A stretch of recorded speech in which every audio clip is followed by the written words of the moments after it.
విష్ణుకుమార్ రాజుకి ఏమైందో తెలియదు. Bharatiya Janata party floor leader పదే పదే భోగాపురానికి వ్యతిరేకంగా కీలకమైన వ్యాఖ్యలు, తీవ్ర వ్యాఖ్యలు చేస్తున్నారు. భోగాపురం ఎయిర్పోర్ట్ విజయవాడకి 4-5 గంటల్లో వెళ్ళిపోవచ్చు విశాఖపట్నం నుంచి.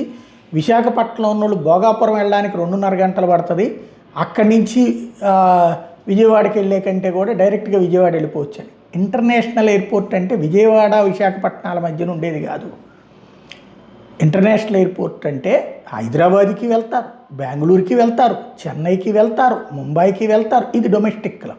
ఇంటర్నేషనల్ అంటే సింగపూర్కి వెళ్తారు, శ్రీలంకకి వెళ్తారు, లేకపోతే కనుక అమెరికాకి పోతారు, కెనడాకి పోతారు, బ్రిటన్కి పోతారు, జర్మనీకి పోతారు, జపాన్కి పోతారు. ఎక్కడికైనా పోవడానికి విమానాలు ప్రారంభించేది. ఇంటర్నేషనల్ ఎయిర్పోర్ట్ అంటే అంతర్జాతీయం. అదేదో బెజవాడ విశాఖ మధ్యన పంచాయతీ కాదు. మరి ఎందుకు ఆయన పదే పదే ఏదో మమ్మల్ని ఎవరిని పట్టించుకోలేదు, మా అభిప్రాయాలు తీసుకోవాలి ఇలాంటివి చెప్తున్నారు. అది ఓకే, అభ్యంతరం లేదు. మొన్న కూడా ఏదో అంశాల మీద అక్కడ విశాఖపట్నానికి సంబంధించినటువంటి అంశాల మీద మాతో కొండ మీదన ఋషికొండ మీదన భవనాలకు సంబంధించి మమ్మల్ని ఎవరిని పట్టించుకోలేదు, అట్లాగే దాన్ని ఏది అద్దెలకు పడేసేయద్దు, దాన్ని ప్రైవేట్ వాళ్ళకి ఇచ్చేయద్దు అని చెప్పుకొచ్చినటువంటి ఉంది. ఏదో వరుసగా మరి ప్రభుత్వం తీసుకుంటున్నటువంటి నిర్ణయాలకు వ్యతిరేకంగా మాట్లాడుతున్నారు బీజేపీ ఫ్లోర్ లీడర్. ఏంటో సంథింగ్ మరి ఆయన్ని కూర్చోబెట్టి ఆయన వ్యక్తిగతంగా ఏమైనా ప్రాబ్లం ఉందా, లేకపోతే పార్టీ నిర్ణయం, అది పార్టీ నిర్ణయం అయితే మాధవ్ మాట్లాడతారు, లేదా ఇద్దరు కూర్చొని మాట్లాడచ్చు. ఈ స్టేట్మెంట్ లేదా వ్యక్తిగతంగా ఆ ప్రాంత ఎమ్మెల్యేగా ఇస్తున్నారు అంటే ఎందుకు ఇట్లాగ భోగాపురం ఎయిర్పోర్ట్ వద్దు,